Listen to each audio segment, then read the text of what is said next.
Students, आज हम next chapter start कर रहे हैं, चैप्टर नंबर 3 इंजाइम्स वाला। वेरी इंपॉर्टेंट और वेरी इजी ये चैप्टर है, इसको आपने ध्यान से समझना है। देखेंगे सबसे पहले एंजाइम क्या है, उसकी हिस्ट्री क्या है, इम्पोर्टेंस, कंपोजिशन, एक्टिव साइट, इन सारी चीज़ों को हम डिटेल से एक्सप्लेन करेंगे। अपने ध्यान से समझ लें। सबसे पहले मैं आपको एक बड़ी समझने बेसिक लेवल से लेके चलने लगा हूँ। देखिए कि जितने भी ऑर्गेनिज्म हैं वो रोजाना की बेस पर डेली रूटीन में बहुत सी एक्टिविटीज परफॉर्म कर रहे हैं, जिसके अंदर इंसान भी आ रहा है, सुबह उठ रहा है, एक्सरसाइज कर रहा है, उसके बाद अपने किसी न किसी, फॉर एग्जांपल अगर स्टूडेंट हो तो वो कॉलेज जा रहा है, तो कॉलेज जाके वो लिखेगा भी अपने हैंड को यूज करते हुए, ठीक है। उसके बाद अपनी आंखों को यूज करते हुए डिफरेंट चीजों को देखेगा, पढ़ेगा। तो इसी तरह तमाम के तमाम लिविंग ऑर्गेनिज्म जो हैं वो डिफरेंट एक्टिविटीज परफॉर्म कर रहे होते हैं, और वो उन डिफरेंट एक्टिविटीज को परफॉर्म करने के लिए उनको एनर्जी की जरूरत होती है, और वो एनर्जी केमिकल रिएक्शंस के प्रोडक्ट के तौर पे बन रही होती है। जबकि केमिकल रिएक्शंस लिविंग ऑर्गेनिज्म की बॉडी के अंदर होते हैं, तो तब वो एनर्जी बन रही होती है। वो केमिकल रिएक्शंस स्लो होते हैं, लिहाजा उन केमिकल रिएक्शंस को स्पीड अप करने के लिए, तेज करने के लिए जिस चीज की हमें जरूरत होती है लिविंग ऑर्गेनिज्म की बॉडी के अंदर, उसको हम नाम देते हैं इंजाइम्स। सपोज मैं आपको एग्जांपल देता हूं कि अगर ये ग्लूकोज का मालिक्यूल है एक हमारे पास, C6H12O6 ग्लूकोज का फार्मूला है। आपको पता है कि आगे जाकर आप इसके ऊपर डिटेल से पढ़ेंगे भी कि रेस्पिरेशन का जो प्रोसेस होता है ना, इसके अंदर ग्लूकोज ब्रेक डाउन होकर कार्बन डाइऑक्साइड और वाटर में कन्वर्ट हो जाता है। और इसके अंदर ये जो डबल एरो मैंने यहाँ पे लगाया, इसका मतलब यह है इसके अंदर और भी ग्लाइकोलिसिस, क्रैब साइकिल वगैरह जो प्रोसेस है वो भी परफॉर्म हो रहे हैं, फिर जाकर ये कार्बन डाइऑक्साइड और वाटर बनता है।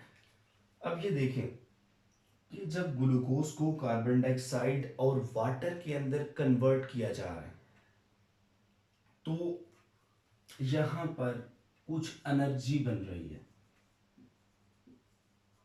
और वो एनर्जी किसकी फॉर्म में बन रही है? एटीपीज की फॉर्म में, एडिनोसिन ट्राइफॉस्फेट। और जाहिर सी बात है, ये केमिकल रिएक्शंस हमने क्या कहा, ये स्लो होते हैं लिविंग ऑर्गेनिज्म की बॉडी के अंदर। और एनर्जी, जाहिर सी बात है, जब स्लो होंगे तो एनर्जी भी कम बनेगी, तो एनर्जी ज्यादा चाहिए होती है, क्योंकि जितने भी लिविंग ऑर्गेनिज्म हैं वो रोज की बहुत सी एक्टिविटीज को परफॉर्म करते हैं, लिहाजा ज्यादा एनर्जी चाहिए। ज्यादा एनर्जी कब होगी? जब रिएक्शन तेज होगा। तो रिएक्शन को तेज करने के लिए लिविंग ऑर्गेनिज्म की बॉडी के अंदर जो चीज रिस्पॉन्सिबल होती है उसको हम नाम देते हैं इंजाइम्स का। केमिस्ट्री के अंदर जब केमिकल रिएक्शंस आपने पढ़े होंगे तो उसके अंदर आपने कैटालिस्ट पढ़ा होगा कि जो रिएक्शन को स्पीड अप करता है। बायोलॉजी के अंदर जो रिएक्शन को स्पीड अप करता है उसको हम एंजाइम्स का नाम देते हैं, और इसको हम बायो कैटालिस्ट का नाम भी देते हैं। बायो कैटालिस्ट से मराद क्या है कि मतलब लिविंग ऑर्गेनिज्म के अंदर पाए जाने वाला कैटालिस्ट, या हम इसको बायोलॉजिकल कैटालिस्ट का नाम भी देते हैं। और ये जो कैटालिस्ट आपको पता है कि वो होता है कि जो एक केमिकल रिएक्शन को स्पीड अप करवा देता है, लेकिन at the end of the reaction वो हमें एज सच मिल जाता है, मतलब कि जैसे पहले यूज हुआ था वैसे का वैसे मिल जाता है। इसकी मैं आपको एग्जांपल देता हूँ डेली लाइफ के रिलेटेड, लेकिन वो इधर जरा विटोरियस पोज देखें कि हमारे पास ना यहाँ पर वाटर मौजूद है। इस वाटर को, एक वाटर मौजूद है और साथ हमारे पास एक बर्तन मौजूद है। ये समझ ले कोई वो है, कोई बड़ी सी बाल्टी वगैरह आप समझ लें, बड़ा सा जो बर्तन है कोई वो वाला। अब अगर तो हम इसको इस तरह से करेंगे तो ये बहुत स्लो होगा। अगर वाटर को इस तरह से चुल्लू में लेके उधर रखेंगे या इस तरह कुछ भी करेंगे तो वो बड़ा स्लो रिएक्शन हो रहा होगा। अगर हम इसी बड़े बर्तन के साथ उसको डाल के आगे लेके जाएंगे तो वो बड़ी स्पीड अप हो जाएगा। लिहाजा अगर फॉर एग्जांपल इस बोल के अंदर हमने इस वाटर को डाल दिया, ठीक है, उसके बाद इसको हमने इस वाटर को इधर फेंक दिया, एज सच हमने इस पानी को इधर फेंक दिया। अब समझ लीजिए प्रोडक्ट के अंदर कन्वर्ट हो गया। यहाँ पर ये एक रिएक्टेंट के तौर पे एक्ट कर रहा था, यहाँ पर प्रोडक्ट के तौर पे एक्ट कर रहा है। ये मैं आगे जाके आपको समझाता हूँ, लेकिन यहाँ पर सिर्फ मैं ये बताना चाह रहा हूँ कि ये खुद यूज नहीं होता, वो किस तरह से। अब ये देखिए, ये हमें एज सच बर्तन तो वैसे का वैसा हमें वापस मिल गया, तो समझ लीजिए बर्तन एक इंसान है कि जिसने उधर से उसको पकड़ के प्रोडक्ट के अंदर कन्वर्ट कर दिया और बाद में हमें वैसे का वैसा मिल गया। इसी तरह इंजाइम क्या करता है कि इसने रिएक्टेंट को पकड़ के प्रोडक्ट के अंदर कन्वर्ट कर देना होता है, लेकिन खुद इस्तेमाल नहीं होता। एज सच हमें at the end of reaction वैसे का वैसे ही मिल जाता है। इसको हम क्या नाम देते हैं? एंजाइम का। उसके बाद एंजाइम की थोड़ी सी मैं हिस्ट्री को बारे में आप लोग को बताने लगा हूं कि 1833 के अंदर पाइन एक साइंटिस्ट हुआ है कि जिसने देखा कि स्टार्च को एक चीज जो है, केमिकल जो है, जिसके थ्रू कन्वर्ट किया जाता है माल्टोस के अंदर विद द हेल्प ऑफ डाइएस्टेज। वो जो केमिकल है डाइएस्टेज की हेल्प से स्टार्च को माल्टोस में कन्वर्ट किया जा सकता है। उस टाइम पे इसको हम एंजाइम का नाम नहीं थे दे सकते, कोई स्पेसिफिक नाम नहीं था दिया गया। फिर बाद में 1877 के अंदर एक साइंटिस्ट आया जिसको हम नाम देते हैं कोहनी का। कोहनी ये एक रशियन फिजियोलॉजिस्ट था। इसने क्या, इसका पूरा नाम विल्हेल्म कोहनी था, जिसने 1877 के अंदर इसको यानी कि एक स्पेसिफिक नाम दिया इस केमिकल को कि जो रिएक्शन को स्पीड अप करता है। उसने कहा एंजाइम। अब ये जो एंजाइम है ये दो वर्ड्स हैं, एन एंड साइम। एन का मतलब होता है इनसाइड, जबकि जो जाइम है ये लिया गया, इसका मतलब होता है यीस्ट। यीस्ट समझ ले एक लिविंग ऑर्गेनिज्म है, क्योंकि फर्स्ट टाइम ये जो एंजाइम था ये कहां से डिस्कवर हुआ था? यीस्ट से, फंजाई से। इसलिए इसको उसने ग्रीक वर्ड का नाम दिया एंजाइम। मतलब कि सबसे पहले ये कहां से डिस्कवर हुआ? यीस्ट से, तो इसलिए फिर उसने इसको नाम दे दिया एंजाइम्स का। अब वो जितने भी बायोकैटालिस्ट हैं कि जो यूज किए जा रहे हैं रिएक्टेंट को प्रोडक्ट में कन्वर्ट करने के लिए in the bodies of living organism through chemical reactions, उसको हम क्या नाम दे रहे हैं? एंजाइम्स का। अब यहाँ तक ये हमारी जो हिस्ट्री है एंजाइम की, और उसके बाद ये जो एंजाइम है ये वाला कंप्लीट हुआ। आगे उसकी इंपॉर्टेंस की तरफ आ जाए। हमने पहले ही इस चीज़ को रिपीट कर रहे हैं कि ये क्या करता है? स्पीड अप करता है केमिकल रिएक्शंस को। अगर ये एंजाइम्स ना हो तो केमिकल रिएक्शंस बहुत स्लो हो। जब स्लो होंगे तो एनर्जी कम बनेगी, एनर्जी कम बनेगी तो हमारी बॉडी के अंदर हम जितनी डेली एक्टिविटीज परफॉर्म कर रहे होते हैं, इवन कि हमें देखने के लिए भी एटीपी की जरूरत होती है। तो बहुत हमारे जो केमिकल रिएक्शंस हैं अगर वो स्लो हो जाए इस एंजाइम्स की वजह से, आपको पता है ना जब फीवर वगैरह होता है तो हमारे एंजाइम्स ही डीनेचर हो जाते हैं, उस वजह से हमारी बॉडी बड़ी लेजी हो जाती है, क्योंकि मुकम्मल तौर पे रिएक्टेंट को प्रोडक्ट में स्पीड्स के साथ कन्वर्ट नहीं किया जा रहा होता। लिहाजा क्या है कि ये स्पीड अप करते हैं केमिकल रिएक्शंस को। उसके बाद हर एंजाइम स्पेसिफिक है हर रिएक्शन के लिए, यानी कि ये नहीं कि कोई भी एंजाइम कोई भी रिएक्शन परफॉर्म कर देगा, बल्कि हर एंजाइम के लिए, जिस तरह स्टार्च को माल्टोज के अंदर कन्वर्ट करने के लिए जो एंजाइम रिस्पॉन्सिबल है वो क्या है? डाइएस्टेज। यानी कि हर एंजाइम जो है वो रिस्पॉन्सिबल है हर रिएक्शंस के, यानी कि हर रिएक्शन के लिए स्पेसिफिक एंजाइम है, हर रिएक्शन के लिए स्पेसिफिक एंजाइम है। उसके बाद लाइफ जो है वो एंजाइम्स के बगैर इम्पॉसिबल है, जारी सी बात है, क्योंकि अगर एंजाइम्स ना हो तो रिएक्शंस बड़े स्लो हो, जिसकी वजह से जो डेली एक्टिविटीज़ है, जो डेली टास्क है, वो एक अच्छे तरीके से इंसान जो है वो परफॉर्म नहीं कर पाएगा। अपनी जो डेली रूटीन है उसको वो अच्छे तरीके से परफॉर्म नहीं कर पाएगा, क्योंकि उसके पास एनर्जी नहीं होगी। लिहाजा लाइफ जो है इम्पॉसिबल है विदाउट इंसान। उसके बाद आगे रहता है स्ट्रक्चर एंड कंपोजिशन क्या है एंजाइम्स की। अगर एंजाइम्स को आप देखें ना तो बहुत से इस तरह की शेप होती है एंजाइम की, 3 डायमेंशनल, जिसके अंदर बहुत से अमाइनो एसिड्स होते हैं। आपको पता है ना कि ये प्रोटीन इन नेचर होता है, तो बहुत से अमाइनो एसिड की जो लंबी चेन्स होती है ना, वो यहाँ पर अरेंज की हुई होती है। ये समझ ले अमाइनो एसिड, कि अमाइनो एसिड की जो लंबी चेन है वो मिलकर इस एंजाइम को बना रही है। हंड्रेड्स ऑफ अमाइनो एसिड्स मिलकर एक लंबी चेन बनाते हैं, फिर उसकी बेंडिंग और फोल्डिंग होकर वो एक स्पेसिफिक 3 डायमेंशनल ग्लोब्यूलर प्रोटीन बनती है, जिसको हम नाम देते हैं।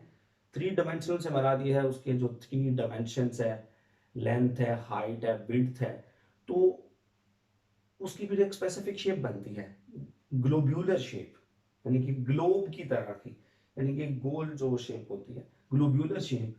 कहते हैं कि इसको बनने के बाद उसको हम क्या नाम देते हैं, एंजाइम्स का। ये समझ लें एक हमारे पास एंजाइम।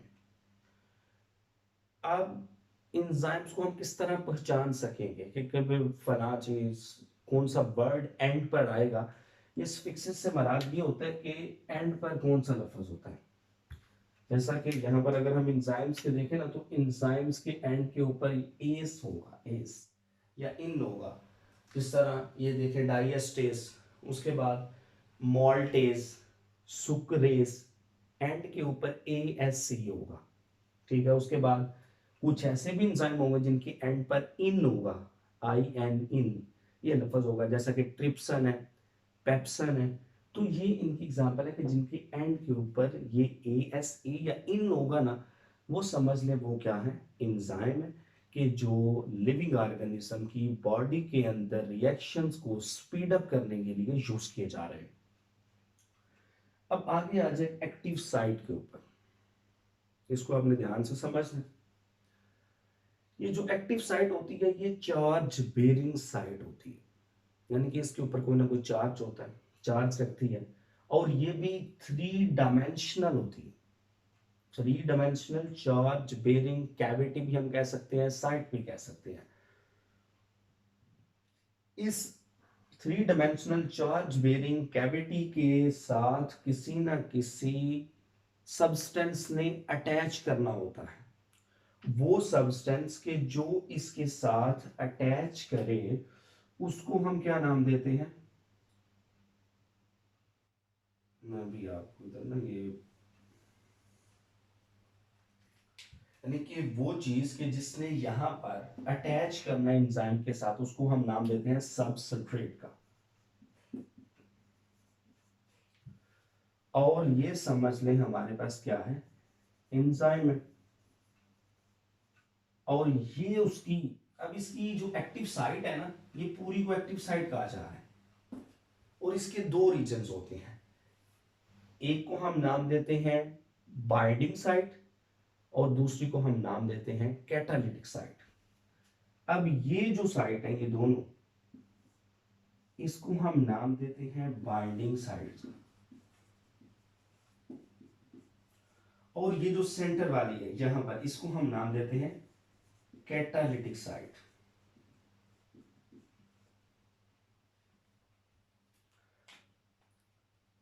ये दोनों जब बाइंडिंग साइट और कैटालिटिक साइट, इसको हम क्या नाम देते हैं, एक्टिव साइट।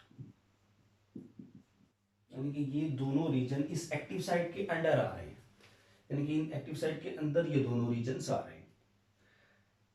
ये जो सब्सटेंस या रिएक्टेंट के जिसने जाकर अटैच करना है एंजाइम की एक्टिव साइट वाले रीजन पर, उसको हम क्या नाम देते हैं, सबस्ट्रेट का।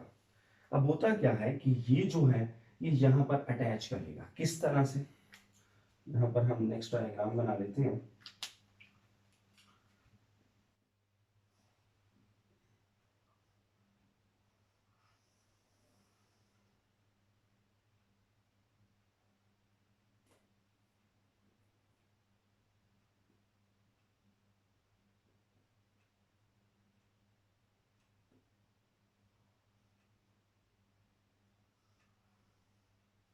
जी, ये हमारे पास, अब हमने इसको इसके साथ अटैच करवा देना है, यहाँ पर ये अटैच हो जाएगा, ये तो सबस्ट्रेट है, ये यहाँ पर अटैच हो जाएगा। अटैच किस तरह से होगा? देखिए सबसे पहले जो है ना, ये जो हमारे पास कैटालिटिक नहीं, बाइंडिंग साइट होती है, ये बाइंडिंग साइट, ये वाली, ये बाइंडिंग साइट ने सबसे पहले, हमने क्या कहा था यहाँ पर कि हर रिएक्शन के लिए स्पेसिफिक एंजाइम होता है, लिहाजा ये जो बाइंडिंग साइट होती है ना, ये सबसे पहले रिकॉग्नाइज करेगी कि कौन सा सबस्ट्रेट उसके साथ अटैच हो सकता है। अब ये यहाँ से इस सबस्ट्रेट को रिकॉग्नाइज इसने कर लिया, रिकॉग्नाइज करने के बाद ये यहाँ पर अटैच होगा। जब ये यहाँ पर इसके साथ अटैच होगा तो अटैचमेंट होने के बाद यहाँ पर समझ लें केमिकल रिएक्शंस हो रहे होते हैं, यानी कि केमिकल रिएक्शंस के अंदर जो चेंजिंग आ रही होती है ना इस के दरमियान, यानी कि जो रिएक्टेंट प्रोडक्ट के अंदर कन्वर्ट होना होता है वो इस कैटालिटिक साइट के ऊपर हो रहा है। जब ये बाइंड हो जाता है तो बाइंडिंग होने की वजह से कैटालिटिक साइट को एक्टिवेट कर दिया जाता है। जब एक्टिवेट कर दिया जाता है तो इसको हम क्या नाम देते हैं? Enzyme substrate complex. अब आगे क्या होगा कि हमारे पास एज सच एंजाइम हमें वैसे का वैसा ही, अभी मैं आपको इसके बारे में, यानी कि हमारे पास जो एंजाइम है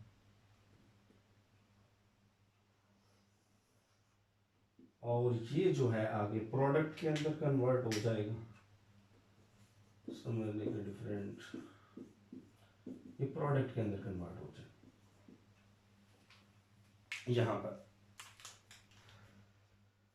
अब देखिए कि यहाँ पर एंजाइम सबस्ट्रेट कॉम्प्लेक्स बन गया, अब डिटैचमेंट होनी है, यानी कि ये डिटैचमेंट हो गई, यानी कि अलग हो जाएगी, एंजाइम अलग हो जाएगा और वो जो रिएक्टेंट है वो प्रोडक्ट के अंदर कन्वर्ट हो जाएगा। ये वाला जो रिएक्टेंट होगा इसको रिएक्टेंट भी कहते हैं, सबस्ट्रेट भी कहते हैं, ठीक है।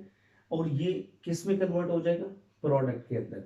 और इन सारे रिएक्शन को परफॉर्म करने के लिए एंजाइम को एक्वस मीडियम, मतलब कि वाटर कंटेनिंग मीडियम की जरूरत होती है। यहाँ पर एक छोटा सा कॉन्सेप्ट रह गया जो मैं अभी आप लोगों को बताने लगूं कि एंजाइम जरूरी नहीं कि लार्ज मॉलिक्यूल को स्मॉलर में ब्रेक डाउन करे। बाज़ औक़ात एंजाइम स्मॉलर मॉलिक्यूल्स को मिलाकर लार्जर मॉलिक्यूल के अंदर भी कन्वर्ट कर रहा होता है। यानी कि दो तरह के लिविंग ऑर्गेनिज्म की बॉडी के अंदर रिएक्शंस हो रहे होते हैं। एक को हम नाम देते हैं, फॉर एग्जांपल मैं यहाँ पर आपको सिंपल सा बता रहा हूँ कि ये हमारे पास A+B है, इसको हम कन्वर्ट करते हैं C के अंदर। देखिए कि स्मॉल मॉलिक्यूल्स मिलकर एक लार्ज मॉलिक्यूल बना रहे हैं, तो इसको हम क्या नाम देंगे? Anabolic reaction. एनाबॉलिक रिएक्शन का मतलब है जिसके अंदर small molecules combine to form a large molecule with the help of enzyme, that's called anabolic reaction. अब जब यही लार्ज मॉलिक्यूल को ब्रेक डाउन कर दिया जाएगा स्मॉलर मॉलिक्यूल्स के अंदर, तो इसको हम नाम देते हैं कैटाबॉलिक रिएक्शन।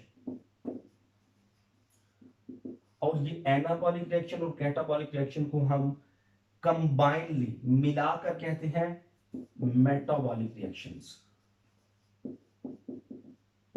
मतलब कि मेटाबॉलिक रिएक्शंस दो तरह के होते हैं, एक कैटाबॉलिक और एक एनाबॉलिक।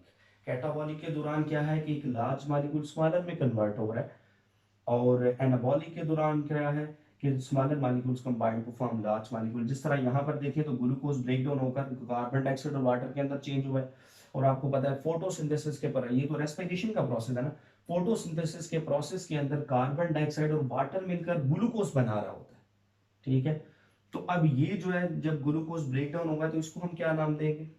जाहिर सी बात है, जब बड़ा मॉलिक्यूल स्मॉलर में कन्वर्ट हो रहा है तो इसको हम कैटाबॉलिक, आपने इसको इस तरह से याद है कि हम काट रहे हैं किसी चीज को, कैटाबॉलिक हो रहा है, ठीक है। और जब ये उसमें कन्वर्ट हो गया, रेस्पिरेशन के दौरान हो रहा होता है ग्लूकोज ब्रेक डाउन, और फोटोसिंथेसिस के दौरान ग्लूकोज बन रहा होता है, तो with the help of enzyme हो रहे होते हैं ये रिएक्शंस। तो एनाबॉलिक के दौरान कार्बन डाइऑक्साइड और वाटर मिलकर ग्लूकोज बना रहे होते हैं। यहां तक ये एनाबॉलिक और कैटाबॉलिक, और इसको हम मेटाबॉलिक रिएक्शन का नाम देते हैं। ये आज का हमारा लेक्चर था। मैं शॉर्ट फॉर्म में रिपीट कर देता हूँ कि सबसे पहले एंजाइम क्या है? बायोलॉजिकल एक्टिव प्रोटीन है जो कि लिविंग ऑर्गेनिज्म की बॉडी के अंदर रिएक्शन को स्पीड अप करने के लिए यूज किए जाते हैं, और ये खुद इस्तेमाल नहीं होते, at the end of the reaction हमें वैसे के वैसे मिल जाते हैं। दो साइंटिस्ट थे, कोहनी था कि जिसने इंसान के नेम को डिस्कवर किया था, इंपॉर्टेंस आप लोगों को पता है, बिल्कुल इजी है। 3 डायमेंशनल स्ट्रक्चर ग्लोब्यूलर प्रोटीन होती है, hundreds of amino acid arrange होते हैं, एस और इन इसका स्फिक्सिस है, मतलब कि ये जो भी एंजाइम होगा उसके एंड के ऊपर ये आएंगे, जैसा कि हम सुक्रेज का अगर हम लिखें, ठीक है, उसके बाद ट्रिप्सन का लिखें, पेप्सन का लिखें, तो ये एंड के ऊपर वर्ड आ रहे हैं। Active site charge bearing site होती है, उसके दो रीजन्स हैं, बाइंडिंग साइट और कैटालिटिक साइट। सबसे पहले जो बाइंडिंग साइट होती है ये रिकॉग्नाइज करना होता है, इसने पहचानना होता है सबसेट्रेट को, उसके बाद अटैचमेंट होगी और यहाँ पर फिर केमिकल रिएक्शन हो रहा होता है, ठीक है, वो कैटालिटिक साइट के ऊपर। यानी कि जब ये बाइंडिंग हो जाएगी तो बाइंडिंग साइट फिर एक्टिवेट करेगी कैटालिटिक साइट को और फिर वो रिएक्टेंट को प्रोडक्ट के अंदर कन्वर्ट कर देगा और डिटैचमेंट हो जाएगी। तो ये इसके लिए एक्वस मीडियम चाहिए होता है, मानी कि मतलब कि पानी वाला मीडियम, एक्वस वाटर मीडियम। तो ये आज का हमारा टॉपिक था। अगर कोई अभी आपका क्वेश्चन है तो वो आप